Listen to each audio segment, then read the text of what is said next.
2000년이 지나도 사라지지 않은 흔적. 예수의 12제자. 그들은 어떻게 죽었고 무엇을 남겼을까? 여러분, 예수님의 12제자가 어떻게 죽었는지 알고 계시나요? 11명이 순교했습니다. 칼에 찔리고 거꾸로 십자가에 매달리고 산채로 가죽이 벗겨졌습니다. 너무나 잔혹한 죽음들이었습니다. 그런데 정말 이상합니다. 2000년이 흘렀는데도 그 죽음들은 사라지지 않았습니다. 오히려 세월이 지날수록 더 또렷해지고 있습니다. 오늘도 로마 한복판에는 세계에서 가장 많은 사람이 찾아오는 거대한 성당이 서 있습니다. 그 거대한 성당이 한 제자의 뼈 위에 세워진 것입니다. 지금 이 순간에도 한 나라의 국기에는 한 제자가 매달려 죽었던 그 십자가 모양이 새겨져 펄럭이고 있습니다. 그 국기 아래 살아가는 수백만 명이 매일 그 죽음을 보며 하루를 시작합니다. 저 멀리 인도의 어느 도시에서는 한 제자의 무덤 앞에 매일 사람들이 줄을 섭니다. 2000년 전 그가 흘린 피 위에 세워진 성당 안에서 오늘도 변함없이 예배가 드려지고 있습니다. 여러분, 어떻게 이런 일이 가능할까요? 도대체 그들의 죽음이 어떤 의미이기에 아직도 그 흔적이 2000년이 지나도 살아 숨쉬고 있는 걸까요? 그런데 우리는 이 이야기를 너무 오랫동안 모르고 살아왔습니다. 우리가 알아왔던 것은 빙산의 일각, 아주 작은 조각에 불과했습니다. 베드로가 거꾸로 십자가에 매달렸다는 것, 가룟 유다가 비극적인 최후를 맞았다는 것, 거기까지였습니다. 나머지 제자들의 죽음은 그저 성경책 속에 묻혀있던 이야기였습니다. 우리와 상관없는 먼 이야기였습니다. 그 죽음이 지닌 의미도, 그 흔적이 품고 있는 무게도 오랫동안 우리에게서 잊혀져 있었습니다. 혹시 이런 분 계십니까? 교회 다닌 지 수십 년이 되었는데 12제자 이름조차 자신 있게 다 말할 수 없는 자신을 문득 마주하셨던 분. 새벽 기도 시간, 찬양을 부르다가 문득 내가 붙잡고 있는 이 신앙이 도대체 어디서 시작된 걸까 그런 마음이 올라오셨던 분. 뉴스에서 바티칸이 나오거나 성지순례 이야기가 나올 때마다 저 안에 정말 제자들의 흔적이 남아있을까 궁금하셨던 분. 오늘 그 질문의 답을 하나씩 찾아가 보려고 합니다. 그런데 한 가지 더 놀라운 사실이 있습니다. 12명 중에 단 한 사람, 도저히 죽일 수 없었던 제자가 있었습니다. 11명은 모두 처참하게 죽었습니다. 그런데 그 한 사람은 칼로도 죽일 수 없었고 불로도 태울 수 없었습니다. 도대체 그 한 사람에게 무슨 일이 있었던 걸까요? 왜 하나님은 11명은 데려가시고 그 한 사람만은 끝까지 살리셨을까요? 지금 여러분 손에 들려있는 그 성경책, 오늘 아침 새벽 기도에서 부르셨던 그 찬양, 여러분이 예수님이라는 이름을 알고 있다는 그 사실, 그것이 어디서 출발했는지, 오늘 12제자의 죽음의 자리를, 그 흔적의 의미를 하나씩 따라가 보겠습니다. 혹시 이 이야기가 마음에 닿으시는 분 계십니까? 주님, 그 죽음의 의미를 저도 오늘 알고 싶습니다. 그런 고백이 올라오시는 분 계십니까? 그렇다면 지금 이 순간 댓글에 아멘으로 고백해 주십시오. 여러분의 그 작은 고백이 오늘 이 시간을 여는 첫 걸음이 될 것입니다. 자, 그럼 지금부터 첫 번째 제자의 자리로 함께 들어가 보시겠습니다. 첫 번째 야고보. 주후 44년 예루살렘의 어느 형장, 로마 병사의 칼 앞에 두 사람이 나란히 무릎을 꿇고 있었습니다. 한 사람은 예수님 가장 가까이 있던 제자였습니다. 변화산에서 예수님의 영광을 보았던 사람, 겟세마네 동산에서 예수님의 기도를 곁에서 지켰던 사람, 예수님께서 직접 보아너게 우레의 아들이라는 별명까지 지어주셨던 사람, 바로 야고보입니다. 이 야고보가 12제자 중에서 가장 먼저 순교하게 됩니다. 그런데 그 옆에 있는 또 한 사람, 이 사람이 누구였는지 아십니까? 바로 몇 시간 전까지 야고보를 죽이려고 거짓 증언을 했던 고발자였습니다. 자기 입으로 세운 거짓말로 야고보를 사형대까지 끌고 왔던 사람. 그런 그가 지금 야고보 옆에서 함께 죽음을 기다리고 있었습니다. 여러분, 도대체 그 사이에 무슨 일이 있었던 걸까요? 사도행전 12장 2절. 개역개정 성경은 이렇게 기록합니다. 요한의 형제 야고보를 칼로 죽이니. 단 한 줄입니다. 단 한 줄.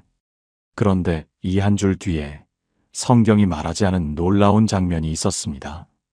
4세기의 교회 역사가 유세비우스가 남긴 기록입니다. 헤롯 아그리파 1세가 교회를 박해하기 시작했습니다. 그가 맨 먼저 표적으로 삼은 사람이 야고보였습니다. 재판이 열렸고 한 거짓 증인이 세워졌습니다. 야고보에게 없는 죄를 씌우는 증언이었습니다. 그 증언 한 번으로 야고보는 사형 판결을 받았습니다. 그리고 야고보가 형장으로 끌려가는 길, 그 거짓 증인이 야고보를 호위하는 자리에 섰습니다. 걸어가는 야고보의 얼굴, 그 얼굴에는 떨림이 없었습니다. 공포가 없었습니다. 분노도 없었습니다. 오직 평안만이 있었습니다. 거짓 증인은 그 얼굴을 보고 있었습니다. 한 걸음, 한 걸음, 야고보 옆에서 그 얼굴을 보고 있었습니다. 그러다가 그가 무너졌습니다. 그 자리에서 무릎을 꿇었습니다. 야고보 앞에 엎드려 울며 이렇게 외쳤습니다. 저도 그리스도인입니다. 저도 함께 죽겠습니다. 자기를 거짓으로 고발해 죽게 만든 그 사람을 앞에 두고 야고보는 말없이 허리를 숙였습니다. 그의 어깨를 잡았습니다. 끌어안았습니다. 이마에 입을 맞추었습니다. 그리고 한마디만 남겼습니다. 평안이 내게 있을지어다. 그날 로마 병사의 칼이 내려왔을 때 두 사람이 같은 칼에 쓰러졌습니다. 12제자 중 첫 순교자 야고보와 그의 증인이 되어버린 한 영혼이 함께였습니다. 여러분, 이것이 야고보의 첫 번째 흔적입니다. 한 사람의 마음 안에 새겨진 흔적, 칼로도 죽음으로도 지울 수 없었던 흔적이었습니다. 그런데 야고보의 흔적은 여기서 멈추지 않았습니다. 전해져 오는 이야기가 있습니다. 야고보의 시신이 그의 제자들의 손에 실려 작은 배 한 척에 태워졌습니다. 그 배가 지중해를 건너고 대서양을 지나 스페인 북서쪽 갈리시아라는 땅에 도착했다고 합니다. 그리고 세월이 흘렀습니다. 수백 년이 흘렀습니다. 그 무덤은 사람들의 기억에서 잊혀졌습니다. 9세기의 어느 밤이었습니다. 펠라요라는 한 은자가 깊은 숲 위를 올려다보았습니다. 그런데 그날 밤 그 숲 위에 이상한 별빛이 떠 있었습니다. 밤마다 같은 자리에서 같은 별빛이 반짝였습니다. 사람들이 그 별빛을 따라 숲으로 들어갔습니다. 그리고 그곳에서 오래된 무덤 하나를 발견했습니다. 2000년 전 한 사도의 무덤이었습니다. 사람들이 그 땅에 이름을 붙였습니다. 라틴어로 별의 들판이라는 뜻이었습니다. 오늘날 발음으로 콤포스텔라입니다. 그리고 그 별의 들판 위에 거대한 성당이 세워졌습니다. 성당의 이름은 산티아고 데 콤포스텔라입니다. 여러분, 이 이름을 가만히 들어보시겠습니까? 산티아고. 스페인어로 이 말이 무슨 뜻인지 아십니까? 성 야고보입니다. 그 도시의 이름 자체가, 그 성당의 이름 자체가 야고보의 이름이 된 것입니다. 그뿐만이 아닙니다. 산티아고 데 콤포스텔라는 로마, 예루살렘과 함께 세계 3대 기독교 순례지 중 하나입니다. 세계에서 단 3개뿐인 사도의 무덤 위에 세워진 성당 중 하나입니다. 오늘도 매년 수십만 명의 사람들이 그 별의 들판을 향해 걸어갑니다. 그 길의 이름이 카미노 데 산티아고, 번역하면 성 야고보의 길입니다. 12제자 중 가장 먼저 죽은 사람, 성경에 단 한 줄로 기록된 사람, 그 사람의 이름이 2000년이 지나 한 도시가 되었고 한 순례의 길이 되었고 세계 세대 거룩한 자리가 되었습니다. 여러분, 교회를 오래 다니시다 보면 이런 일이 있으시지 않습니까? 내가 하지도 않은 말을 했다고 오해받는 일. 사실과 다른 이야기가 돌아서 나에 대한 이상한 평판이 만들어지는 일. 누구에게 하소연할 때도 없이 혼자 집에 와서 이불을 뒤집어 쓰고 우셨던 날. 그럴 때 우리 얼굴은 어떻습니까? 일그러지지요. 굳어지지요.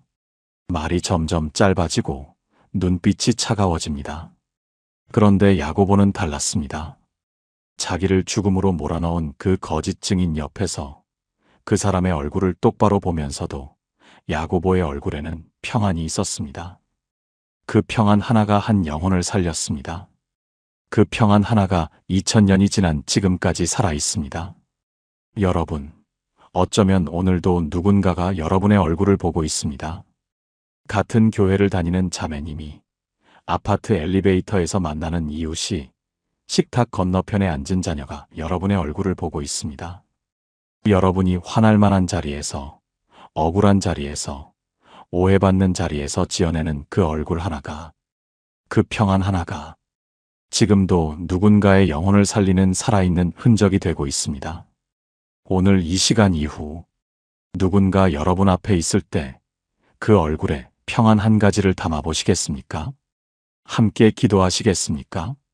사랑의 주님, 야고보의 얼굴에 있었던 그 평안을 오늘 제 얼굴에도 담아 주옵소서. 오해받는 자리에서도, 억울한 자리에서도 그 평안이 제게서 떠나지 않게 하여 주옵소서. 제 얼굴 하나가 누군가의 영혼을 살리는 흔적이 되게 하여 주옵소서.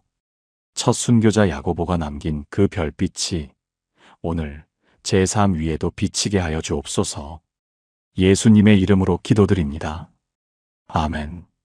야고보의 흔적은 한 사람의 마음에 새겨졌고 2000년이 흐른 지금은 한 도시의 이름이 되었습니다.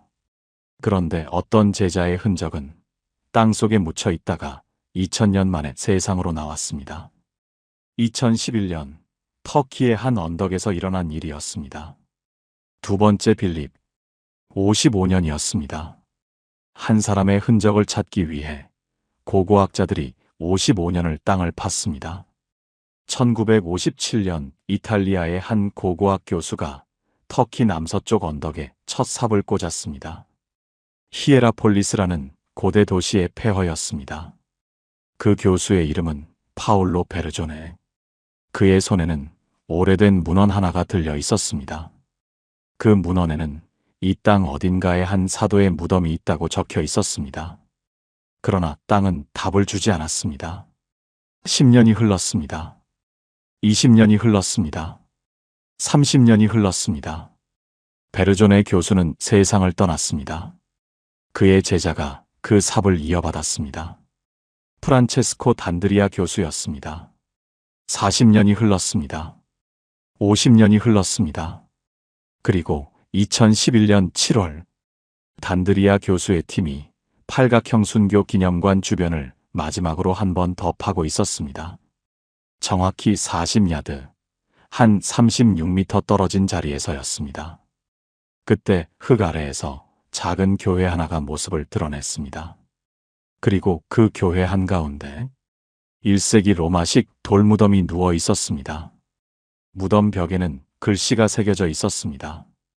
단드리아 교수가 그 글씨를 확인한 순간 55년을 기다렸던 답이 마침내 올라왔습니다. 찾았습니다. 이 무덤은 사도 빌립의 것입니다. 여러분, 이 빌립이 누구인지 아십니까? 예수님께서 갈릴리 호숫가 벳세다에서 부르신 어부였습니다. 빌립을 부르신 그날 예수님께서는 단 한마디만 하셨습니다. 나를 따르라. 그 한마디에 빌립은 모든 것을 내려놓고 따라갔습니다. 그리고 얼마 지나지 않아 빌립은 친구 하나를 예수님께 데려갑니다. 그 친구의 이름이 나다나엘이었습니다. 요한복음 1장 46절, 빌립이 나다나엘에게 이렇게 말하는 장면이 나옵니다. 와서 보라. 빌립은 긴 설명을 하지 않았습니다. 복잡한 논리를 펴지 않았습니다. 그저 와서 보라.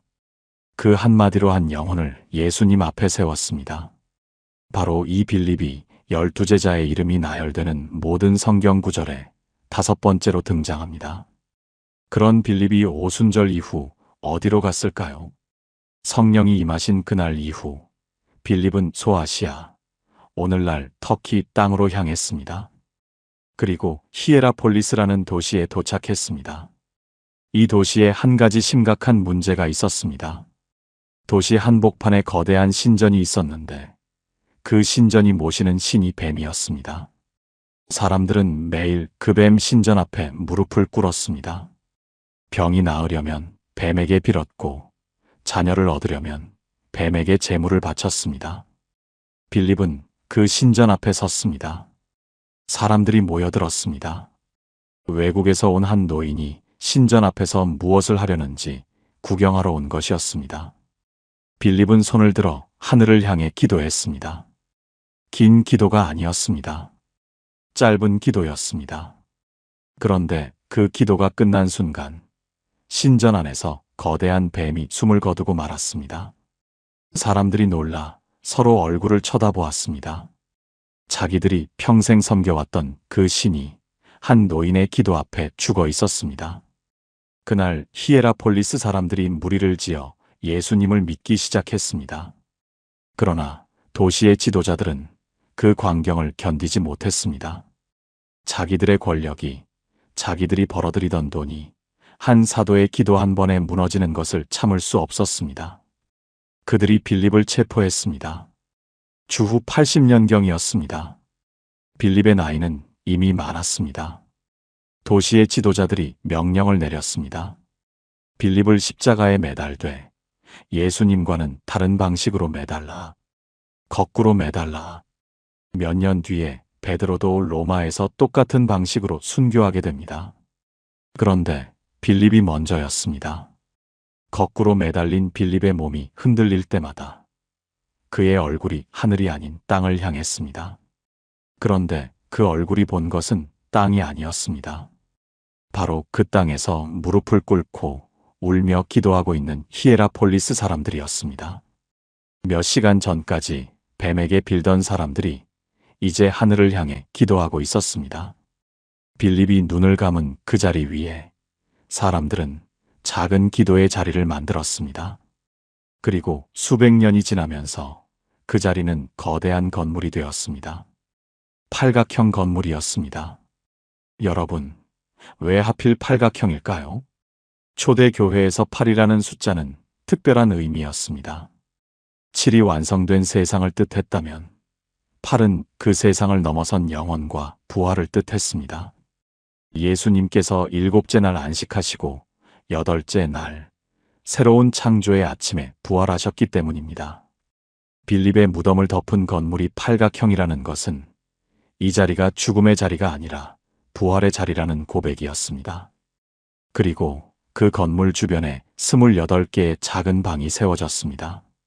순례자들이 잠을 자는 방이었습니다. 먼 나라에서 온 사람들이 그 방에서 하룻밤을 묵었습니다. 병든 몸으로 찾아온 사람들이 그 방에서 기도했습니다. 그러다 보니 이상한 일이 일어났습니다. 그 건물로 올라가는 대리석 계단이 수백 년, 1000년이 넘는 세월 동안 닳기 시작한 것입니다. 발자국에 또 발자국이 쌓이고 또 쌓이고 또 쌓이다 보니 2000년이 지난 지금 그 대리석 계단의 표면이 완전히 닳아 있습니다. 마치 물결 모양으로 패여 있습니다. 2011년 단드리아 교수가 그 계단을 처음 밟았을 때 그는 말을 잇지 못했다고 합니다. 이 대리석이 닳아있다는 것은 이 자리에 얼마나 많은 사람들이 얼마나 오래 찾아왔다는 뜻이겠습니까? 55년을 기다린 것은 아무것도 아니었습니다. 빌립의 흔적은 55년을 기다려 땅에서 올라왔고 그 위에 달아있는 대리석 계단은 2000년을 증언하고 있었습니다. 여러분, 55년이 어떤 시간인지 혹시 느껴지십니까? 한 영혼이 기도를 시작해서 응답을 보지 못하고 세상을 떠나는 시간입니다. 자녀가 태어나서 그 자녀를 위해 새벽마다 기도했는데도 돌아오지 않는 시간입니다. 남편이 교회 나오기를 50년 동안 기도하고도 아직 보지 못한 시간입니다. 여러분 중에도 그런 기도가 있으시죠? 수십 년 넘게 붙잡고 있는 기도. 이제는 말하기도 지쳐서 그냥 마음 깊은 곳에만 묻어두고 있는 기도. 이 기도가 정말 응답이 될까? 내가 살아서는 못 볼 것 같은데. 그런 마음이 밀려올 때가 있으시죠? 그런데 여러분, 빌립의 무덤을 보세요. 땅 속에 묻혀있던 2000년 동안 그 무덤이 사라진 것이 아닙니다. 고고학자들이 55년을 기다리는 동안 그 무덤이 없어진 것이 아닙니다. 하나님은 그 무덤을 잊지 않으셨습니다. 하나님이 정하신 그 해, 그 달, 그날에 그 흔적을 세상에 드러내셨습니다. 여러분의 기도도 똑같습니다. 여러분의 눈물도 똑같습니다. 지금 묻혀있는 것처럼 느껴지시죠? 아무 응답이 없는 것처럼 들리시죠? 그러나 하나님은 그 기도를 한 방울도 잊지 않으십니다. 하나님이 정하신 때에 반드시 그 기도의 흔적이 세상에 드러나게 될 것입니다. 오늘 포기하고 싶으셨던 그 기도, 이제는 그만 놓아버리고 싶으셨던 그 기도, 한 번만 더 올려드려 보시겠습니까? 함께 기도하시겠습니까? 사랑의 주님, 빌립이 심었던 그 복음의 씨앗이 55년 만에, 2000년 만에 드러난 것처럼 제가 오늘 드리는 이 기도도 주님의 때에 반드시 응답되게 하여 주옵소서. 응답이 보이지 않는 시간에도 주님이 제 기도를 한 방울도 잊지 않으심을 믿게 하여 주옵소서. 빌립처럼 보이지 않아도 심고 또 심는 자 되게 하여 주옵소서. 예수님의 이름으로 기도드립니다. 아멘. 빌립의 흔적은 2000년을 땅속에 있다가 한 고고학자의 삽끝에서 세상으로 올라왔습니다. 그런데 어떤 흔적은 예수님 당시에 이미 세상을 뒤집고 있었습니다. 서로 죽이려던 원수 두 사람이 한 식탁에 3년을 앉아 있었던 그 사건입니다. 세 번째, 마태와 시몬.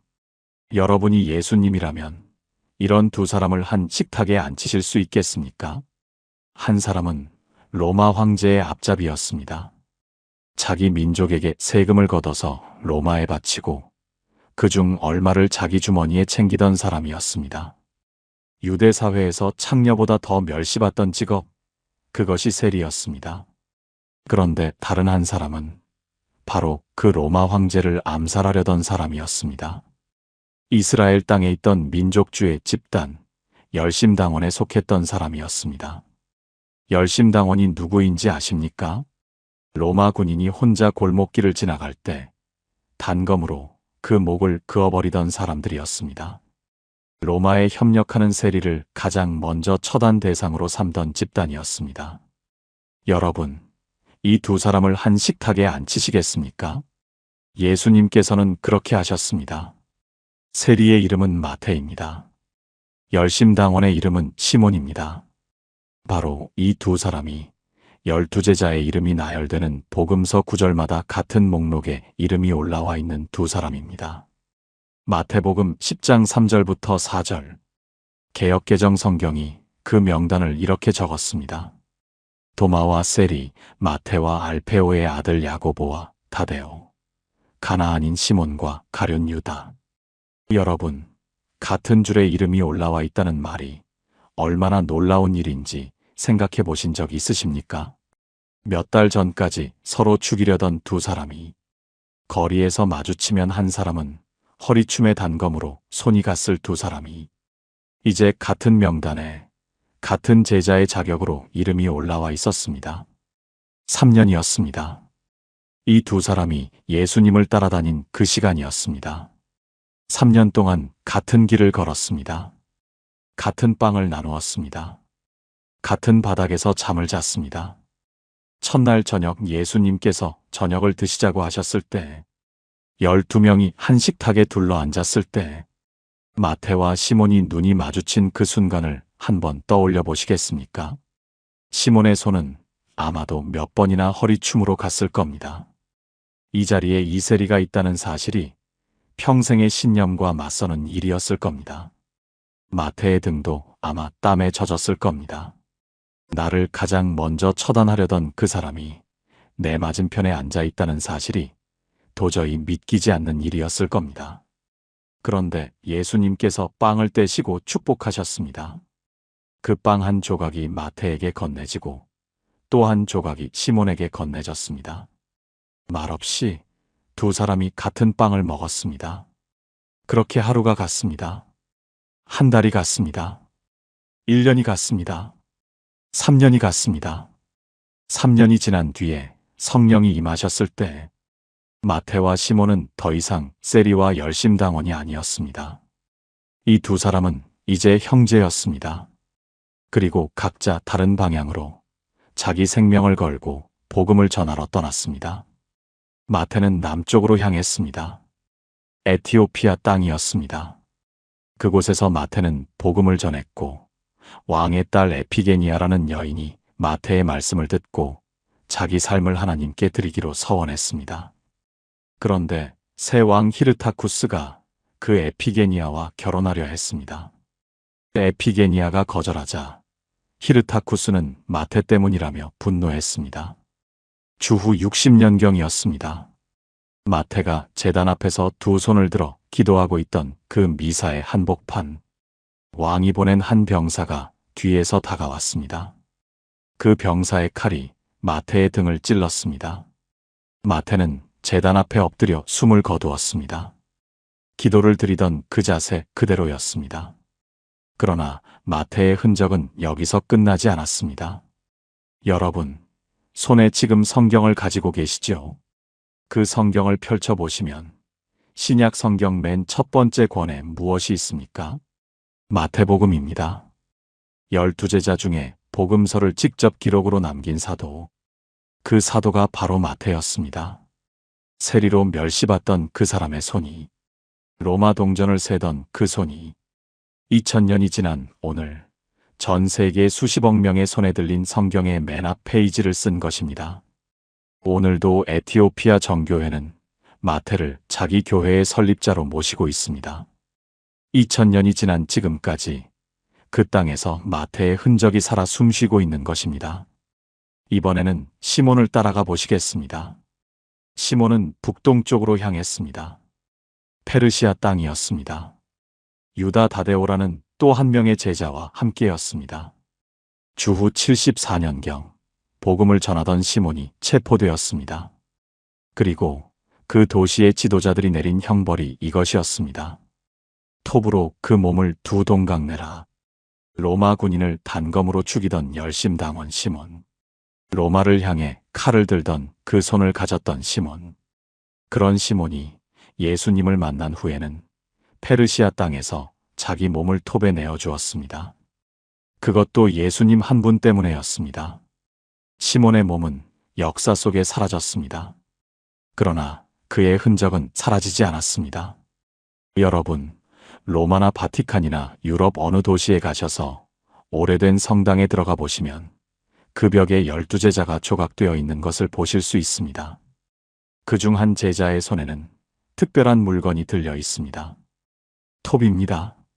세계의 어느 성당, 어느 미술관에 가셔도 손에 톱을 들고 있는 한 사도가 그려져 있습니다. 수백 년 동안 화가들과 조각가들이 그렇게 그려왔습니다. 그 톱을 든 사도, 그 사람이 바로 시몬입니다. 어떤 역사 교과서에도 이름이 잘 남지 않은 이 제자의 흔적이 2000년 지난 지금까지 세계의 수많은 성당벽에 조각되고 그려지고 있는 것입니다. 여러분, 이 두 사람의 이야기가 오늘 우리 마음에 무엇을 건드리고 있습니까? 혹시 이런 사람 한 명 있으시지 않습니까? 10년, 20년을 미워해온 사람, 이름만 들어도 가슴이 답답해지는 사람, 교회 나가면 얼굴 마주치기도 싫은 그 자매님, 가족 중에 다시는 식탁에 마주 앉고 싶지 않은 그 사람, 저 사람하고는 절대 한 식탁에 앉을 수 없어. 그렇게 마음에 선을 그어놓은 그 한 사람. 그런데 여러분, 마태와 시몬의 이야기를 들어보세요. 로마 앞잡이와 로마 암살자. 이보다 더 화해할 수 없는 관계가 있겠습니까? 이보다 더 한 식탁에 앉기 어려운 두 사람이 있겠습니까? 그런데 예수님은 그 두 사람을 한 식탁에 앉히셨습니다. 같은 빵을 같이 먹게 하셨습니다. 3년 동안 형제가 되게 하셨습니다. 여러분 마음에 있는 그 한 사람. 어쩌면 예수님은 지금 그 사람의 이름을 여러분 입에 올리시려고 하시는 것은 아닐까요? 오늘 이 시간, 여러분 마음에 가장 미워하는 한 사람의 이름을 마음속으로 한번 불러보시겠습니까? 그리고 그 이름 위에 예수님의 평안을 올려드려 보시겠습니까? 함께 기도하시겠습니까?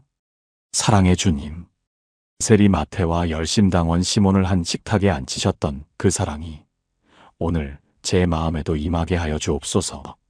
제가 절대로 용서하지 못한다고 선을 그어놓았던 그 한 사람의 이름을 오늘 주님 앞에 올려드리게 하여 주옵소서. 그 이름 위에 주님의 평안이 흘러내리게 하여 주옵소서.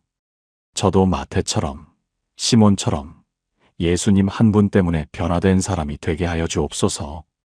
예수님의 이름으로 기도드립니다. 아멘. 마태는 에티오피아로, 시몬은 페르시아로, 그들의 복음은 나라의 경계를 넘어갔습니다. 그런데 어떤 제자는 한 나라를 통째로 바꾸었습니다. 로마 제국보다 약 80년이나 앞서 기독교를 국교로 삼은 나라. 그 나라의 뿌리에 한 제자의 피가 있었습니다.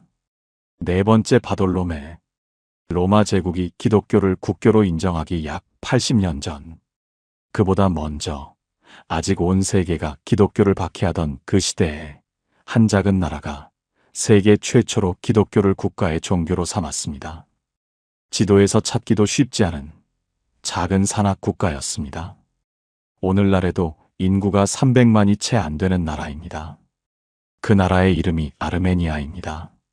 주후 301년 티리다테스 3세 왕이 세례를 받던 날 아르메니아 전 국민이 기독교를 자기 나라의 종교로 선포했습니다. 로마 제국은 어떻게 되었습니까? 로마가 밀라노 칙령으로 기독교를 공식 인정한 것이 313년, 로마가 기독교를 국교로 삼은 것은 380년이었습니다. 아르메니아가 로마보다 약 80년을 앞섰던 것입니다. 그런데 여러분, 이 작은 나라에 어떻게 기독교가 그토록 먼저 뿌리내렸을까요? 바로 그 시작에 한 제자의 피가 있었습니다. 그 제자의 이름이 바돌로메입니다. 바돌로메가 누구인지 혹시 떠오르십니까? 성경을 아무리 펼쳐봐도 바돌로메라는 이름으로 기록된 사건이 거의 없습니다. 12제자 명단에만 이름이 올라와 있을 뿐입니다. 그런데 요한복음을 보시면 이 바돌로메가 다른 이름으로 등장합니다. 바로 나다나엘입니다. 요한복음 1장 47절. 예수님께서 이 나다나엘을 처음 보시고 이렇게 말씀하셨습니다. 보라, 이는 참으로 이스라엘 사람이라 그 속에 간사한 것이 없도다. 여러분, 이 한마디가 얼마나 놀라운 말씀인지 느껴지십니까? 12제자 중에서 예수님께서 이렇게 처음 보자마자 칭찬해 주신 제자가 또 있습니까? 베드로는 사탄아 물러가라 꾸지람을 들었고, 야고보와 요한은 너희가 구하는 것을 알지 못한다 지적을 받았습니다. 그런데 나다나엘, 이 바돌로메는 처음 만난 그 자리에서 예수님의 칭찬을 받았습니다. 그 속에 간사한 것이 없다. 사람 속을 다 들여다보시는 예수님께서 이 사람의 속을 보시고 거기에 꾸밀 것이 없다고 인정해 주신 것입니다. 바로 이 바돌로메가 성령을 받은 후 북쪽으로 향했습니다. 유다 다데오라는 또 한 명의 제자와 함께였습니다. 두 사도가 간 곳이 바로 그 작은 나라 아르메니아였습니다. 그곳에서 바돌로메는 복음을 전하며 수많은 기적을 보였습니다. 그 소식이 왕궁에까지 들어갔습니다. 아르메니아의 왕 폴리미오, 이 왕이 바돌로메의 말씀을 듣고 예수님을 믿게 되었습니다. 그러나 왕의 형제 아스티아게스 왕자가 그 소식을 듣고 분노했습니다. 왕이 기독교를 받아들이면 로마 제국의 눈밖에 날 것이 두려웠던 것입니다. 아스티아게스 왕자가 병사들을 보냈습니다. 바돌로메를 체포해 끌고 오게 했습니다. 그리고 그가 내린 형벌이 이것이었습니다. 저자의 살가죽을 벗겨라. 주후 66년경이었습니다. 바돌로메는 기둥에 묶였습니다. 병사들의 칼이 그의 어깨부터 시작해서 살가죽을 한 조각씩 벗겨나가기 시작했습니다. 여러분, 이 장면을 보십시오. 그 속에 간사한 것이 없다고 예수님께 칭찬받은 그 사람, 그 속이 깨끗하다고 인정받은 그 사람의 살가죽이 온몸에서 벗겨지고 있었습니다. 속에 간사함이 없는 사람은 결국 그 속까지 드러나도 부끄러울 것이 없는 사람이었습니다. 바돌로메는 그 고통 가운데에서도 예수님의 이름을 부르며 숨을 거두었습니다. 그런데 바돌로메의 흔적은 그의 죽음으로 끝나지 않았습니다. 바돌로메의 피가 스며든 그 아르메니아 땅에서 기독교는 지하에서 조용히 자라났습니다. 200년 가까운 세월이었습니다. 박해 속에서도 어둠 속에서도 그 신앙이 꺼지지 않았습니다. 그리고 주후 301년, 마침내 아르메니아의 티리다테스 3세 왕이 세례를 받았습니다. 그레고리 성인이 왕에게 복음을 전하자 왕은 전 국민에게 기독교를 국가의 종교로 선포했습니다. 세계 최초의 기독교 국가가 탄생한 것입니다. 오늘날 아르메니아 정교회의 공식 이름을 아십니까? 아르메니아 사도 교회입니다. 사도, 그 이름이 그대로 들어가 있습니다. 그들이 자신의 교회를 한 사도가 세운 교회로 고백하고 있는 것입니다. 바로 바돌로메입니다.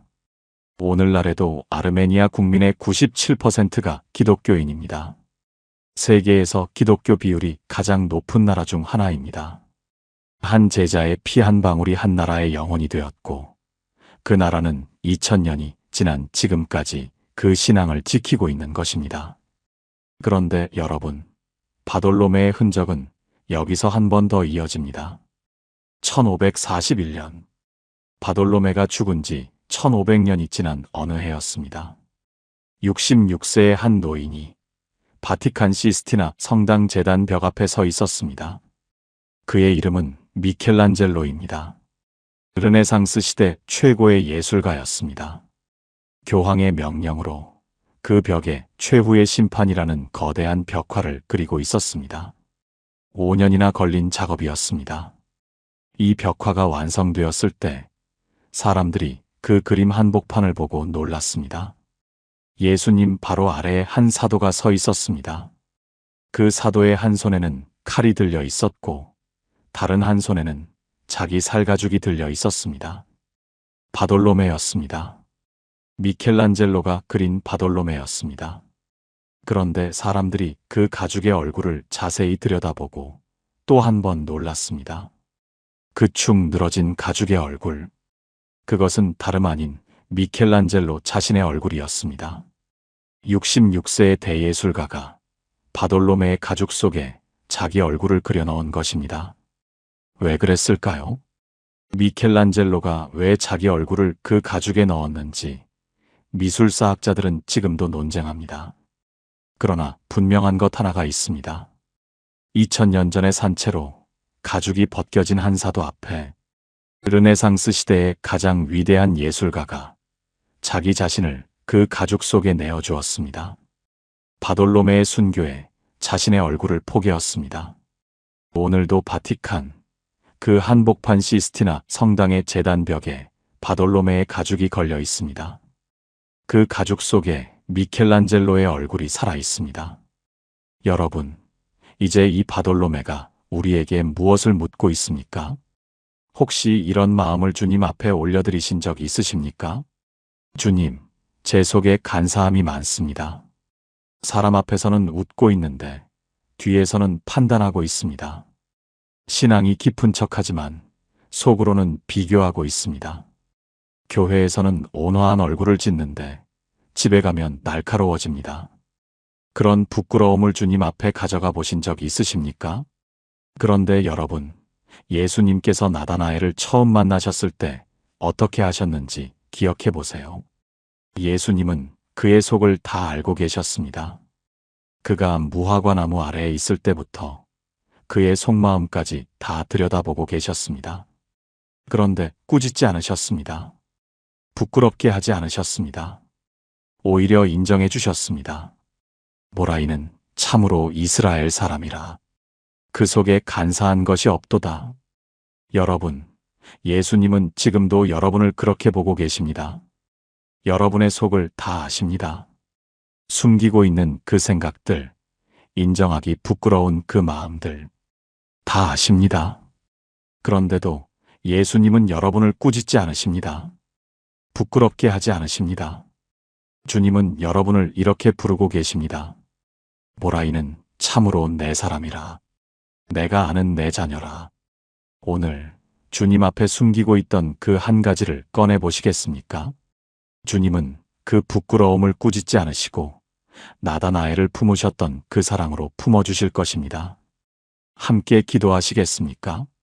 사랑의 주님, 나다나엘을 처음 만나 간사함이 없다고 불러주셨던 주님, 그 주님이 지금도 저를 그렇게 바라보고 계심을 믿게 하여 주옵소서.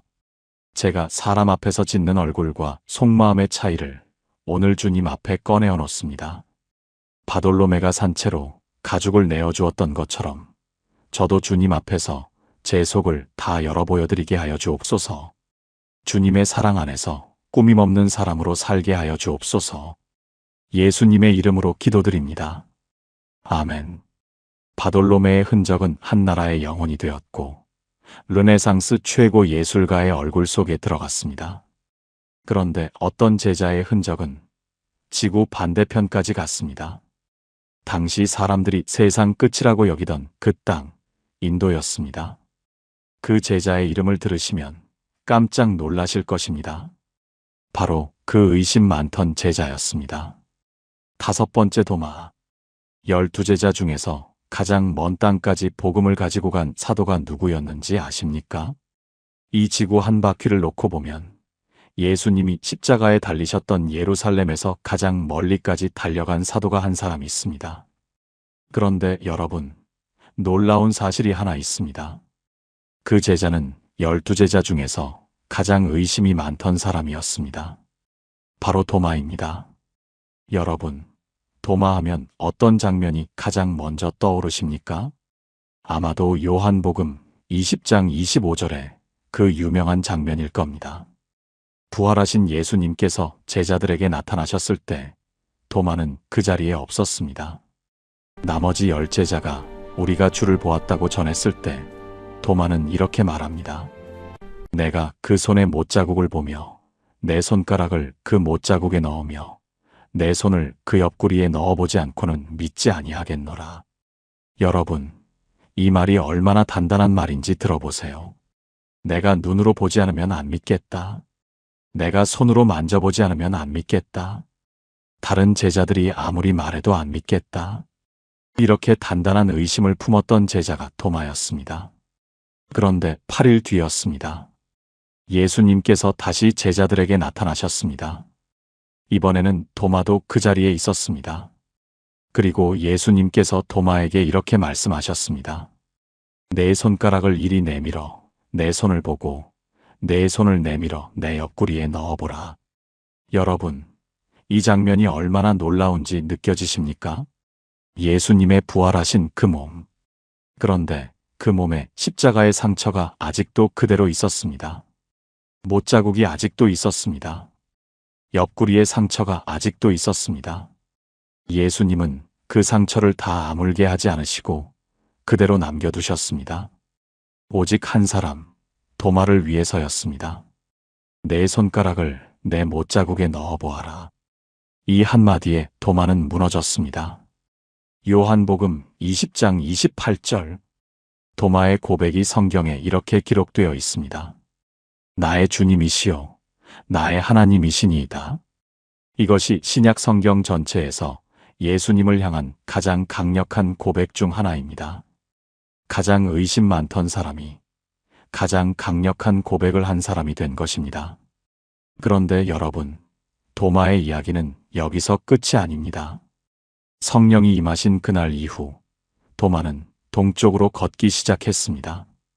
예루살렘에서 동쪽으로, 또 동쪽으로, 또 동쪽으로였습니다. 주후 52년이었습니다. 도마가 도착한 곳은 당시 사람들이 세상 끝이라고 여기던 땅이었습니다. 인도였습니다.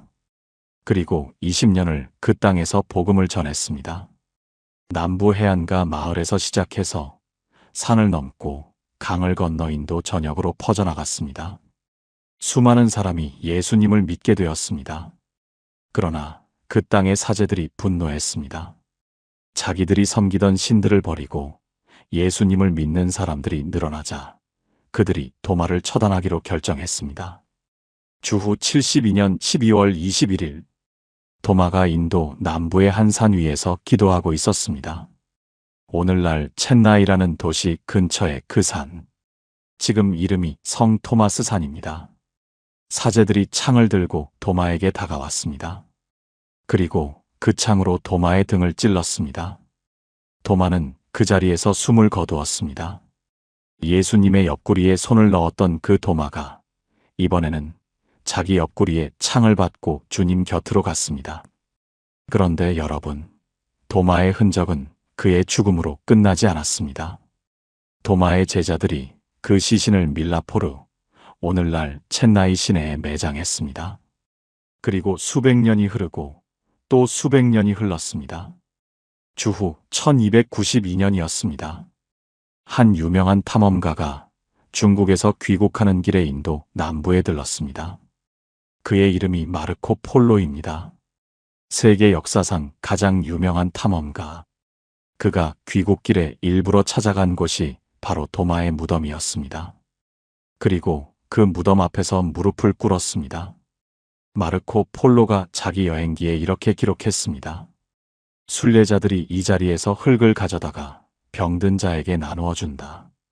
그러면 놀랍게도 그 병이 낫는다. 세기의 탐험가가 13세기 말에 이미 도마의 자리에 와서 기도했던 것입니다. 그 후 200여 년이 더 흘렀습니다. 주후 1523년 포르투갈의 탐험가들이 바다를 건너 인도에 왔습니다. 그들이 도마의 무덤을 찾아내고 그 무덤 위에 거대한 성당을 세웠습니다. 그 성당의 이름이 산토메 대성당입니다. 산토메는 포르투갈어로 성도마라는 뜻입니다. 여러분, 이 성당이 얼마나 특별한지 아십니까? 세계의 사도의 무덤 위에 세워진 성당은 단 3개뿐입니다. 하나는 로마의 성 베드로 대성당, 하나는 스페인의 산티아고 데 콤포스텔라 대성당, 그리고 마지막 하나가 인도의 산토메 대성당입니다. 1986년에는 교황 요한 바오로 2세가 직접 이 성당을 방문하여 도마의 무덤 앞에서 기도했습니다. 그리고 작년 2024년이었습니다. 산토메 대성당이 한 가지 기념 행사를 열었습니다. 성당 입구에 거대한 기념 아치를 세웠습니다. 무엇을 기념하는 아치였을까요? 도마의 순교 1950주년 기념이었습니다. 2000년이 가까워지는 지금까지도 그 땅의 그리스도인들은 한 사도의 죽음을 이렇게 기억하고 있는 것입니다. 그뿐만이 아닙니다. 오늘날에도 인도 남부에는 수백만 명의 그리스도인들이 살고 있습니다. 그들이 자기 교회를 뭐라고 부르는지 아십니까? 토마스 크리스천입니다. 그 이름 그대로 도마의 이름으로 자신들의 신앙 정체성을 이어가고 있는 것입니다. 2000년이 지난 오늘날에도 말입니다. 여러분, 이 도마의 이야기가 우리 마음에 무엇을 건드리고 있습니까? 혹시 이런 생각을 스스로에게 하신 적 있으십니까? 나 같은 사람이 무슨 쓰임을 받겠어? 나는 믿음도 약하고 기도도 서툴고 마음에는 의심도 많은데 새벽 기도 매일 나가시는 저 권사님 같은 분들이야 쓰임 받으시지. 나는 아니야. 그런 마음으로 스스로에게 선을 그어 놓으신 적 있으십니까? 그런데 여러분, 도마를 다시 보세요. 12제자 중에서 가장 의심이 많던 사람이었습니다. 보지 않으면 안 믿겠다고 단단히 선을 긋던 사람이었습니다. 그런 도마가 지구 반대편 세상 끝이라고 불리던 땅까지 갔습니다. 2000년이 지난 오늘날에도 수백만 명의 그리스도인들이 그의 이름을 부르는 그런 신앙의 뿌리가 되었습니다. 여러분, 주님이 쓰시는 사람은 믿음이 완벽한 사람이 아닙니다. 주님이 쓰시는 사람은 자기의 의심까지 주님 앞에 정직하게 내어놓는 사람입니다. 주님, 제가 의심이 많습니다. 그 한마디를 주님 앞에 꺼내어놓는 사람입니다. 그 정직한 고백 앞에서 주님이 상처난 손을 내어주시는 겁니다. 오늘 여러분이 스스로 나는 안 돼 하고 선을 그어놓았던 그 마음을 한번 멈추어 보시겠습니까? 주님이 여러분에게도 맡기고 싶으신 일이 있다면 그 마음을 한 번만 열어보시겠습니까? 함께 기도하시겠습니까? 사랑의 주님, 도마의 의심을 꾸짖지 않으시고 오히려 주님의 상처난 손을 내어주셨던 그 사랑을 오늘 저에게도 보여주옵소서.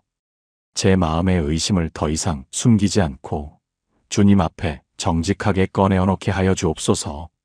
제가 나는 안 돼 하고 선을 그었던 그 자리에 주님의 쓰심이 들어오시도록 제 마음을 한 번만 더 열게 하여 주옵소서. 도마를 세상 끝까지 보내신 주님이 저에게도 맡기고 싶으신 그 한 걸음을 보여주옵소서. 예수님의 이름으로 기도드립니다. 아멘. 도마의 흔적은 가장 멀리 갔습니다. 세상 끝까지 갔습니다. 그런데 어떤 제자는 자신이 매달렸던 십자가 그 모양 자체가 흔적이 되었습니다. 오늘날에도 한 나라의 국기에 그 십자가 모양이 펄럭이고 있습니다. 영국 국기 안에도 그 모양이 숨어 있습니다. 6번째 안드레. 오늘날 스코틀랜드 국민이 자랑스럽게 들고 다니는 국기가 있습니다. 파란 바탕에 하얀 X자. 그 X자 모양 하나로 전 세계 어디서든 스코틀랜드를 알아볼 수 있는 국기입니다. 그런데 이 X자가 무엇을 뜻하는지 아십니까? 한 사도의 십자가 모양입니다. 예수님처럼 한가운데 못 박히는 십자가가 아니었습니다. 내 모서리를 향해 팔과 다리가 사선으로 뻗어 있는 X자 모양의 십자가였습니다. 한 사도가 바로 그 X자, 십자가에 매달려 죽었습니다. 그 사도의 이름이 바로 안드레입니다. 안드레가 누구인지 혹시 떠오르십니까? 12제자 명단을 펼치면 거의 언제나 베드로 바로 다음에 그 이름이 나옵니다. 베드로의 형제, 갈릴리 호숫가의 어부, 그 사람이 안드레입니다. 여러분, 성경을 자세히 보시면 안드레에게 한 가지 독특한 점이 있습니다. 요한복음 1장 40절부터 42절입니다. 예수님께서 처음 부르신 두 제자 중 한 사람이 안드레였습니다. 예수님을 만난 그 기쁨을 혼자 누리지 않고 안드레는 곧바로 자기 형 시몬을 찾아갑니다. 그리고 예수님께로 데려갑니다. 그 시몬이 나중에 베드로가 됩니다. 여러분, 이 장면이 얼마나 놀라운지 느껴지십니까?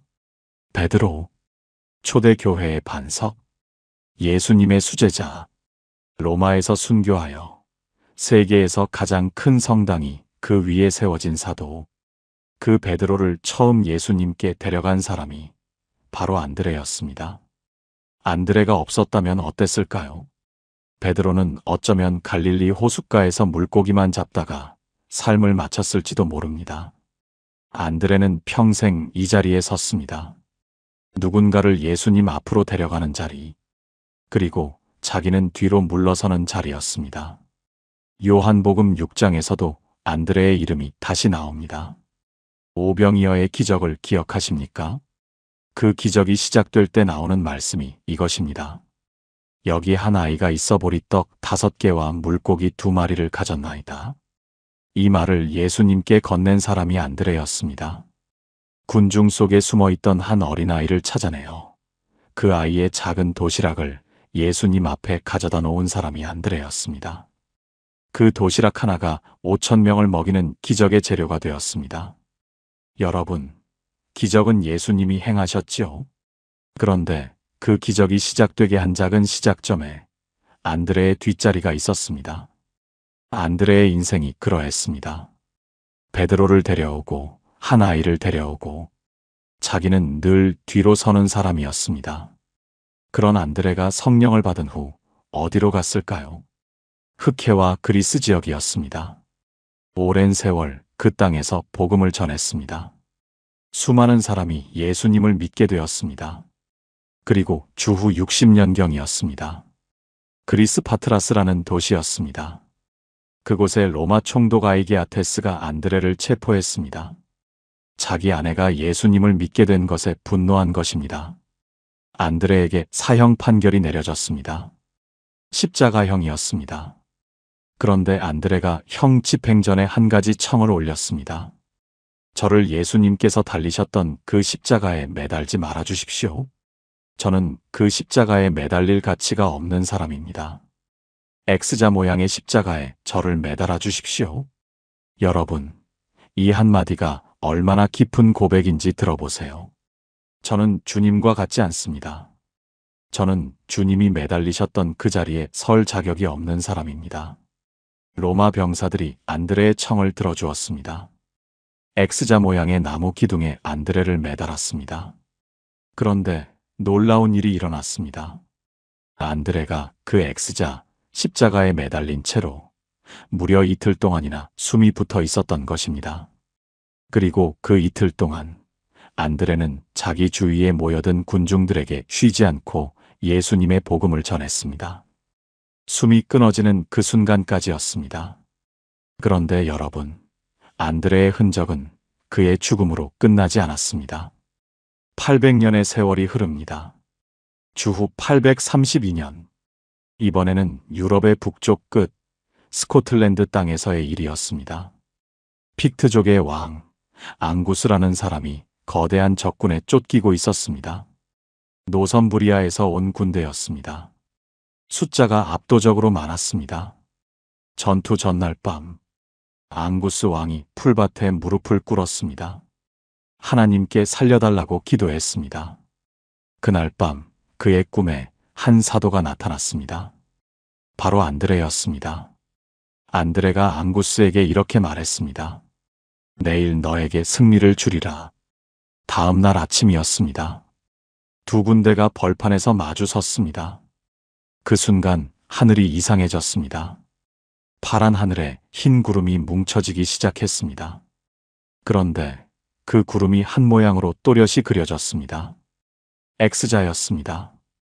파란 하늘에 하얀 X자. 안드레가 매달렸던 그 십자가의 모양이 하늘에 그대로 나타난 것입니다. 양쪽 군대 모두가 그 구름을 보았습니다. 픽트 군사들은 용기를 얻었고 적군은 공포에 질렸습니다. 그날 전투에서 숫자가 적었던 픽트 군대가 크게 승리했습니다. 그리고 앙구스 왕이 그 자리에서 선포했습니다. 오늘부터 안드레는 우리나라의 수호성인이다. 그리고 그가 매달렸던 X자, 십자가를 우리나라의 상징으로 삼겠다. 그날 본 파란 하늘의 흰 X자, 바로 그 모양이 오늘날 우리가 보는 스코틀랜드 국기입니다. 여러분, 이 스코틀랜드 국기가 유럽에서 가장 오래된 국기라는 사실을 아십니까?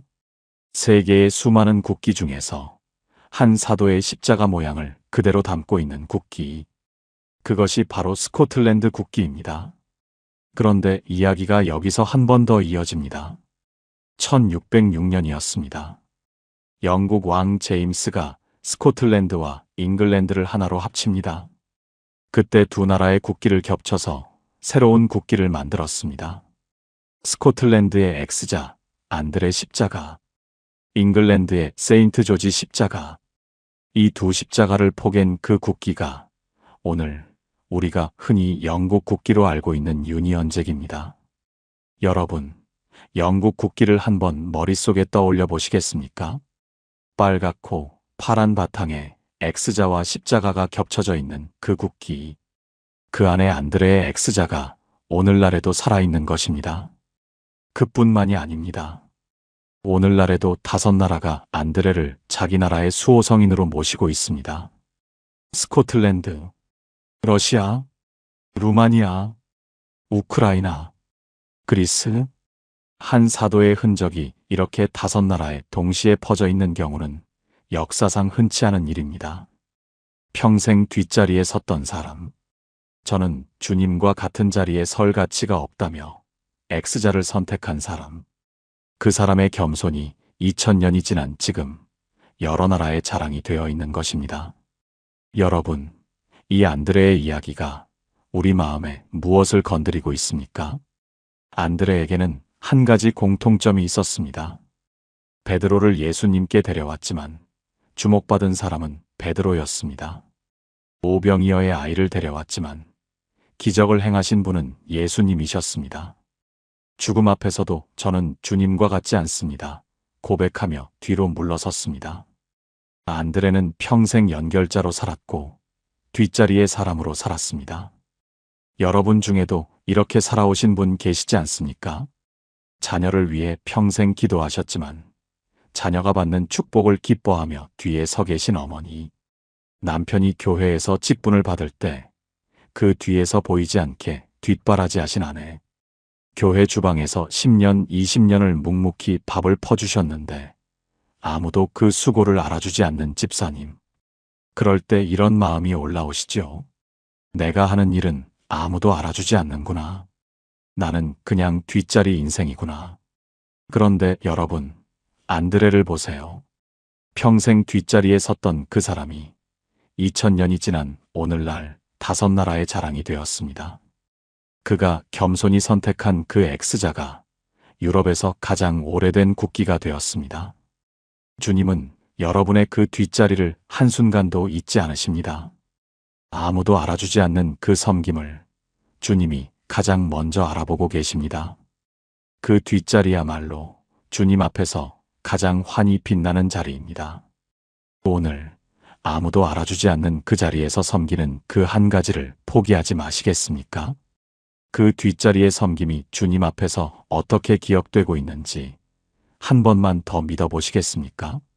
함께 기도하시겠습니까? 사랑의 주님, 평생 뒷자리에 섰던 안드레, 그를 2000년이 지난 오늘날 여러 나라의 자랑이 되게 하신 주님, 그 주님이 제가 서 있는 이 뒷자리도 알고 계심을 믿게 하여 주옵소서. 아무도 알아주지 않을 때 오히려 주님만 아시는 그 은밀한 자리에서 조용히 주님을 사랑하는 사람이 되게 하여 주옵소서. 안드레처럼 누군가를 주님께 데려가는 연결자 되게 하시고 그 뒷자리에 숨겨둔 제 섬김을 주님만의 방식으로 기억해 주옵소서. 예수님의 이름으로 기도드립니다. 아멘. 여기까지 6명의 제자들을 만나보았습니다. 이제 마지막 2사람이 남았습니다. 한 사람은 로마 한복판, 세계에서 가장 큰 성당의 지하에 지금도 누워 있습니다. 또 한 사람은 도저히 죽일 수 없었습니다. 칼로도 죽지 않았고 불로도 타지 않았습니다. 이 마지막 2사람의 이야기가 오늘 우리에게 가장 놀라운 질문을 던질 것입니다. 7번째 베드로와 요한. 여러분, 마지막 2사람입니다. 한 사람은 세계에서 가장 큰 성당의 지하에 지금도 누워 있습니다. 또 한 사람은 도저히 죽일 수 없었습니다. 먼저 세계에서 가장 큰 성당 아래 누워 있는 사람부터 만나보시겠습니다. 여러분, 베드로를 생각하면 어떤 장면이 가장 먼저 떠오르십니까? 갈릴리 호숫가의 어부, 그물을 내려놓고 예수님을 따라간 사람, 물 위를 걷다가 가라앉은 사람, 예수님을 3번 부인하고 통곡했던 사람, 그 베드로입니다. 예수님께서 이 베드로에게 이렇게 말씀하셨던 순간을 기억하십니까? 마태복음 16장 18절. 개역개정 성경은 이렇게 기록합니다. 너는 베드로라, 내가 이 반석 위에 내 교회를 세우리니. 반석? 바위. 흔들리지 않는 토대. 그런데 여러분, 그 반석이라 불리던 베드로가 어떻게 되었습니까? 예수님이 잡히시던 그 밤이었습니다. 대제사장의 뜰 모닥불 앞에서 한 여종이 베드로를 알아봅니다. 너도 저 사람과 함께 있었지. 베드로는 소리쳤습니다. 나는 모르는 사람이다. 3번이었습니다. 3번이나 주님을 모른다고 말했습니다. 그리고 달기 울었습니다. 예수님의 말씀이 기억났습니다. 베드로는 밖으로 나가 심히 통곡했습니다. 이것이 반석이라 불리던 베드로의 모습이었습니다. 그런데 예수님께서 부활하신 후 갈릴리 호숫가에서 베드로를 다시 만나주셨습니다. 요한복음 21장. 3번의 질문이었습니다. 요한의 아들 시몬아, 내가 나를 사랑하느냐? 3번 부인했던 그 자리를 3번 사랑한다는 고백으로 덮어주신 것이었습니다. 그리고 예수님께서 이렇게 말씀하셨습니다. 내 양을 먹이라. 그날부터 베드로의 인생이 바뀌었습니다. 30년이 흘렀습니다. 주후 64년, 로마 제국 네로 황제의 시대였습니다. 그해 여름, 로마 대화재가 일어났습니다. 7월의 뜨거운 밤, 로마의 절반이 재가 되었습니다. 네로 황제가 그 불을 일으켰다는 소문이 퍼지자 네로는 그 책임을 그리스도인들에게 돌렸습니다. 그리고 역사상 가장 잔인한 박해가 시작됐습니다. 그리스도인들은 맹수의 먹이가 되었고 산채로 화형대에 올랐고 원형 경기장에서 구경거리가 되었습니다. 그 박해의 한복판에 베드로가 있었습니다. 베드로가 잡혔습니다. 로마의 바티칸 언덕, 네로의 경주장으로 끌려갔습니다. 그곳에서 십자가가 준비되었습니다. 그런데 베드로가 형 집행 직전에 한 가지 청을 올렸습니다. 저는 주님께서 달리셨던 그 십자가에 똑같이 매달릴 가치가 없는 사람입니다. 저를 거꾸로 매달아 주십시오. 3번 부인했던 그 제자였습니다. 그런데 그 제자가 마지막 자리에서는 주님과 같은 방식으로 죽는 것조차 자기에게 과분하다고 고백한 것입니다. 로마 병사들이 베드로의 청을 들어주었습니다. 베드로의 2발이 하늘을 향했고 머리가 땅을 향한 채로 십자가가 세워졌습니다. 그 거꾸로 된 십자가 위에서 베드로가 숨을 거두었습니다. 그런데 여러분, 베드로의 흔적은 그의 죽음으로 끝나지 않았습니다. 제자들이 밤을 틈타 베드로의 시신을 수습했습니다. 바티칸 언덕, 경주장 옆에 작은 공동묘지에 조심스럽게 묻었습니다. 그리고 세월이 흘렀습니다. 주후 326년, 콘스탄티누스 황제가 기독교를 보호하기 시작한 그 시기였습니다. 황제가 베드로의 무덤 위에 최초의 성당을 세우라고 명령했습니다. 그 성당이 1000년 넘는 세월을 지나 무너졌을 때 르네상스 시대의 교황이 그 자리에 새로운 대성당을 짓기 시작했습니다. 미켈란젤로가 돔을 설계했고 베르니니가 제단을 만들었습니다. 그 성당의 이름이 바로 성 베드로 대성당입니다. 세계에서 가장 큰 기독교 성당, 세계에서 가장 많은 사람이 찾아가는 성지입니다. 그런데 여러분, 이것이 끝이 아닙니다. 1939년이었습니다. 교황청에서 비밀 발굴 프로젝트를 시작했습니다. 성 베드로 대성당의 중앙 제단 바로 아래 깊은 땅을 파고 내려갔습니다. 30년이 걸린 작업이었습니다. 그리고 1968년 6월 26일 교황 바오로 6세가 전 세계를 향해 발표했습니다. 베드로 사도의 유골이 발견되었음을 선언합니다. 여러분, 그들이 발견한 유골이 어떤 상태였는지 아십니까? 키는 약 170cm, 나이는 60세에서 70세 사이의 건장한 남자의 뼈. 그런데 이 유골에 한 가지 특징이 있었습니다. 발뼈가 없었습니다. 거꾸로 십자가에 매달린 사람을 땅에 내릴 때 로마 병사들이 어떻게 했는지 아십니까? 못을 뽑는 것보다 빠른 방법, 발을 잘라내는 것이었습니다. 그 시대 로마의 처형 방식이 그러했습니다. 그리고 그 유골은 보라색 천에 쌓여 있었습니다. 그 천에는 금실이 섞여 있었습니다. 로마 시대의 보라색 금색 천은 오직 가장 존귀한 자에게만 입혀지던 것이었습니다. 그 유골이 묻혀있던 벽에는 고대 그리스어로 한 줄이 새겨져 있었습니다. 페트로스 애니, 번역하면 베드로가 여기 있다입니다. 여러분, 2000년 전에 3번 주님을 부인하고 울던 그 갈릴리 어부, 그 사람의 뼈가 지금도 바티칸 성 베드로 대성당의 중앙 제단 아래 보라색 천에 쌓인 채로 누워 있습니다. 이것이 베드로의 흔적입니다.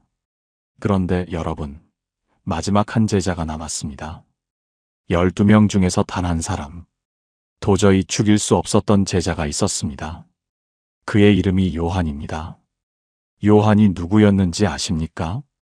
요한복음 13장 23절에 이런 표현이 나옵니다. 예수께서 사랑하시는 자, 예수님의 품에 기대어 있던 제자, 십자가 아래에서 예수님의 어머니를 부탁받은 제자, 그 요한이었습니다. 베드로가 로마에서 순교한 뒤 30년이 더 지났습니다. 주후 90년대였습니다. 도미티아누스 황제의 시대였습니다. 이 황제는 네로보다 더 잔인한 사람이었습니다. 자기를 신으로 부르게 했고 그리스도인들을 체포하여 죽이는 일을 즐겼습니다. 요한도 체포되었습니다. 그때 요한의 나이는 이미 80이 넘었습니다. 황제가 요한을 로마로 끌고 왔습니다. 콜로세움 한가운데 거대한 가마솥이 걸렸습니다. 그 안에 기름이 부어졌고 기름이 펄펄 끓기 시작했습니다. 병사들이 요한을 들어 그 끓는 기름 속에 던져 넣었습니다. 그런데 여러분, 이 순간 놀라운 일이 일어났습니다. 요한이 살아나왔습니다. 끓는 기름 속에서 요한이 살아서 나온 것입니다. 몸에 화상 하나 없이 멀쩡한 모습 그대로였습니다. 콜로세움에 앉아 그 장면을 지켜보던 로마 시민들이 놀라 자리에서 일어났습니다.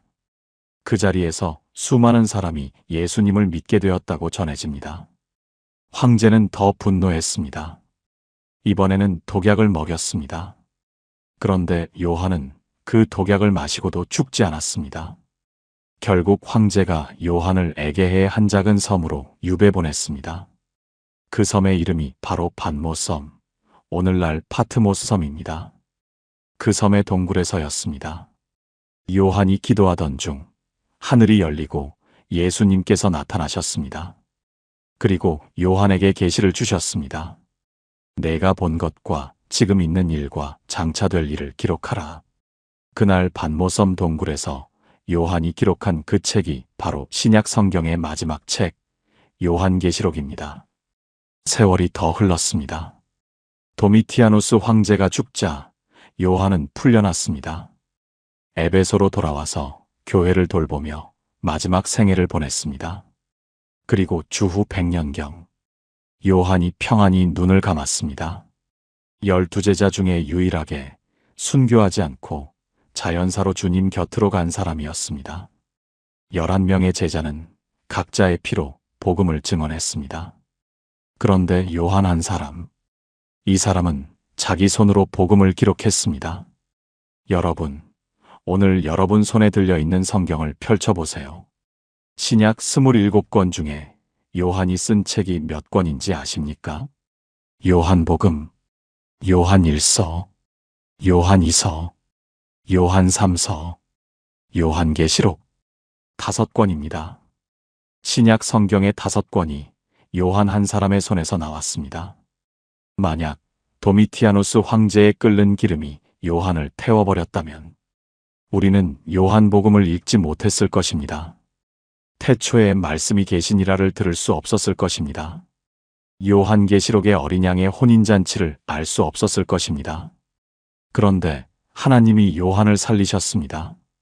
기름 속에서도 살리시고 독약 속에서도 살리시고 유배지에서도 살리셨습니다. 왜 그러셨을까요? 여러분, 11명은 몸으로 복음을 전했습니다. 요한 한 사람은 붓으로 복음을 남겼습니다.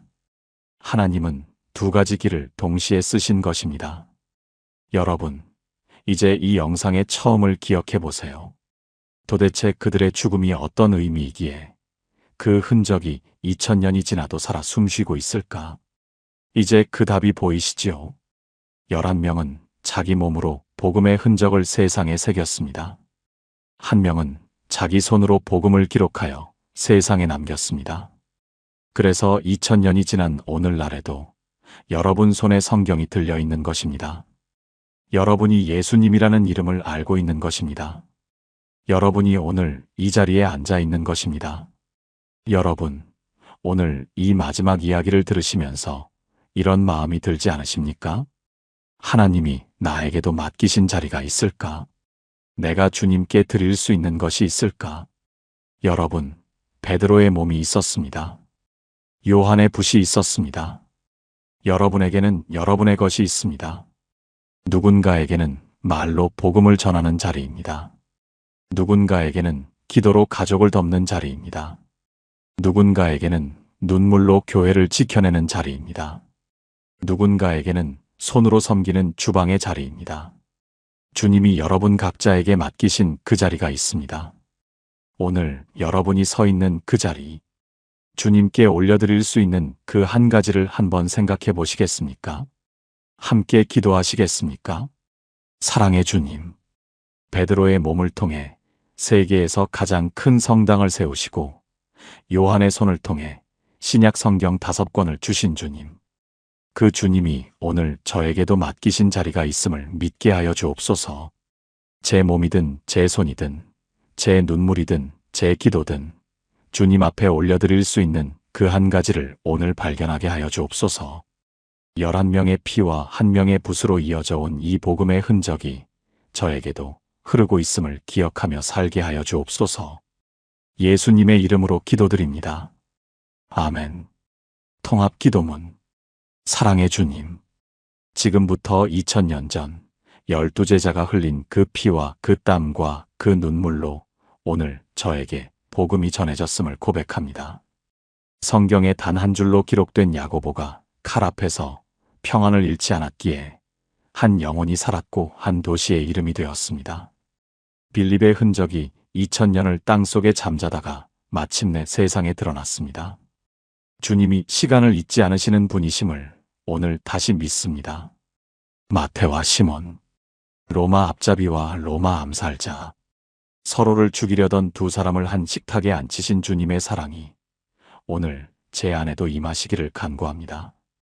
바돌로메가 간사함 없는 사람으로 살다가 산채로 가죽까지 내어드렸습니다. 제 속에 있는 꾸밈과 가식을 오늘 주님 앞에 내려놓기 원합니다. 의심 많던 도마가 세상 끝 인도까지 갔습니다. 제 믿음이 연약한 그 자리에 주님의 상처난 손을 내밀어 주옵소서. 나는 안 돼 하고 그어놓았던 선을 지워 주옵소서. 평생 뒷자리에 섰던 안드레가 5 나라의 자랑이 되었습니다. 아무도 알아주지 않는 저의 그 자리가 주님 앞에서 가장 환히 빛나는 자리임을 기억하게 하여 주옵소서. 3번 부인한 베드로가 세계에서 가장 큰 성당의 반석이 되었습니다. 제가 주님을 부인하고 울었던 수많은 밤을 주님이 내가 나를 사랑하느냐 한마디로 덮어주심을 감사드립니다. 끓는 기름과 독약 앞에서도 살아남은 요한이 신약 성경의 5권을 남겼습니다. 저의 시간과 제 모든 수고가 결코 헛되지 않을 것을 믿습니다. 주님, 11명은 자기 몸으로, 1명은 자기 손으로 복음의 흔적을 세상에 남겼습니다. 그 흔적이 오늘 저에게까지 도착했습니다. 제 손에 들린 이 성경, 오늘 아침 제가 부른 그 찬양, 제가 예수님이라는 이름을 알고 있다는 그 사실, 이 모든 것이 2000년을 건너온 12제자의 피의 열매임을 고백합니다. 이제 저의 차례입니다. 저에게도 주님이 맡기신 그 자리가 있음을 믿습니다. 야고보의 평안이 제 얼굴에도 있기를 원합니다. 빌립의 기다림이 제 기도에도 있기를 원합니다. 마태와 시몬의 화해가 제 관계에도 임하기를 원합니다. 바돌로메의 간사함 없는 속이 제 안에도 자라기를 원합니다. 도마의 정직한 의심이 주님 앞에 열려 있기를 원합니다. 안드레의 뒷자리가 제 섬김이 되기를 원합니다. 베드로의 고백과 요한의 손길이 제 삶에도 흐르기를 원합니다. 주님, 2000년이 지난 오늘 12제자의 흔적이 제 안에서도 살아 숨쉬게 하여 주옵소서. 저의 하루도 주님 앞에서 하나의 작은 흔적이 되게 하여 주옵소서. 예수님의 이름으로 기도드립니다. 아멘. 마무리. 여러분, 오늘 우리는 2000년의 시간을 거슬러 올라가 12제자의 마지막 자리를 하나하나 따라가 보았습니다. 가장 먼저 칼을 받은 야고보가 자기를 고발한 사람을 품에 안고 함께 쓰러졌습니다. 그가 남긴 평안의 흔적이 오늘날 스페인 산티아고 순례길에 살아 있습니다. 2000년을 땅속에 잠들어 있던 빌립의 무덤이 2011년 터키의 한 언덕에서 마침내 세상으로 올라왔습니다. 로마 앞잡이 마테와 로마 암살자 시몬이 예수님의 식탁에서 3년을 함께 먹었습니다. 그들이 이 세상에 남긴 흔적은 화해 그 자체였습니다. 예수님께 간사함이 없다는 칭찬을 받은 바돌로메가 산채로 가죽을 내어드리며 한 나라의 영혼을 바꾸었습니다. 의심 많던 도마가 지구 반대편 인도까지 가서 세계에 단 3개뿐인 사도 무덤 위에 성당을 남겼습니다. 평생 뒷자리에 섰던 안드레가 자기가 매달린 X자 십자가 모양으로 유럽에서 가장 오래된 국기를 만들었습니다. 그리고 3번 주님을 부인했던 베드로가 세계에서 가장 큰 성당 아래에 지금도 보라색 천에 쌓여 누워 있습니다. 마지막으로 요한이 끓는 기름에서도 독약에서도 살아남아 신약 성경의 5권을 남긴 채 평안히 주님 곁으로 갔습니다. 여러분, 가장 먼저 죽은 야고보, 그리고 가장 오래 살아서 유일하게 자연사한 요한, 이 2사람 사이에 12제자의 모든 이야기가 흐르고 있습니다. 11명은 자기 몸으로 복음의 흔적을 이 땅에 새겼고 1명은 자기 손으로 복음의 기록을 성경에 남겼습니다. 그런데 여러분, 오늘 그 12명의 흔적이 닿은 마지막 자리가 어디인지 아십니까? 바로 여러분의 손안에 들려있는 그 성경책입니다. 오늘 아침 여러분의 입술에서 흘러나온 그 찬양입니다. 여러분이 예수님이라는 이름을 알고 있다는 그 사실입니다. 2000년을 건너온 12제자의 피가, 2000년을 건너온 한 사도의 붓이 오늘 여러분 안에서 다시 숨쉬고 있는 것입니다. 이것이 여러분의 신앙의 뿌리입니다. 이것이 우리가 2000년 동안 놓치고 살았던 그 이야기의 결론입니다. 그리고 이제 여러분의 차례입니다. 12제자가 남긴 그 흔적을 이어받아 여러분의 오늘 하루도 누군가에게 하나의 작은 흔적이 될 것입니다. 여러분의 평안한 얼굴 하나가 한 영혼을 살릴 수도 있습니다. 여러분이 오래 기다린 그 기도가 누군가의 인생을 바꿀 수도 있습니다. 여러분이 지켜낸 그 뒷자리의 섬김이 하나님의 역사에 기록될 수도 있습니다. 12제자의 피가 2000년을 흘러 여러분의 오늘에 이어졌듯이 여러분의 오늘도 누군가에게 그렇게 흘러갈 것입니다. 여러분, 오늘 나눈 이 7 이야기 중에서 여러분의 마음에 가장 깊이 닿은 이야기가 있으신가요? 야고보의 평안이었습니까? 빌립의 기다림이었습니까? 마테와 시몬의 화해였습니까? 바돌로메의 간사함 없는 속이었습니까? 도마의 정직한 의심이었습니까? 안드레의 뒷자리였습니까? 베드로의 눈물이었습니까? 아니면 요한의 붓이었습니까? 여러분 마음에 가장 닿은 그 이름을 댓글에 한 줄 남겨주시겠습니까? 그리고 그 이름 옆에 여러분이 지금 주님 앞에 올려드리고 싶은 기도 한 줄을 함께 적어주시겠습니까? 주님, 야고보처럼 평안한 얼굴로 살게 하여 주옵소서. 주님, 도마처럼 정직하게 주님 앞에 나아가게 하여 주옵소서. 주님, 안드레처럼 뒷자리의 섬김이 기쁨이 되게 하여 주옵소서. 여러분의 그 한 줄 한 줄이 오늘 이 영상이 한 사람 한 사람의 삶에 남긴 흔적이 될 것입니다. 그리고 이 영상이 여러분의 마음에 닿으셨다면 더 많은 분들이 12제자의 이야기를 함께 나눌 수 있도록 공유해 주십시오. 사랑하는 여러분, 12제자의 피가 오늘 여러분에게까지 흘러왔듯이 주님의 평강이 지금 이 순간 여러분의 가정과 삶의 모든 자리에 가득히 임하시기를 축복합니다. 여러분의 한 주간이 누군가에게 주님의 사랑이 흘러가는 통로가 되시기를 기도드립니다. 다음 시간에도 주님의 은혜 안에서 다시 만나 뵙겠습니다. 감사합니다. 감사합니다. 감사합니다. 감사합니다. 감사합니다. 감사합니다.